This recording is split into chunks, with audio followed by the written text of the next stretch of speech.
Hey guys, I'm Ricardo and today I'm showing you how to make the most delicious garlic mashed potatoes. First thing you want to do is take 15 medium-sized potatoes and peel them. Now you want to dice them up into cubes. After you finish potatoes, you want to dice about 10 cloves of garlic. Now you want to add a pinch of salt and pepper into your boiling water. Once your water is boiling, you want to add your potatoes.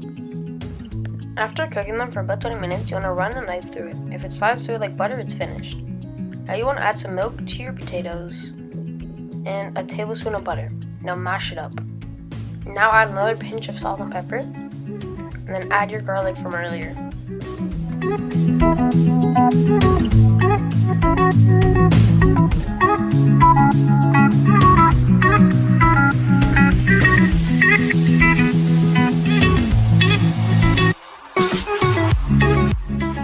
If you like this recipe, please like and subscribe to see my future videos and follow my Instagram at cookingwith_Ricardo.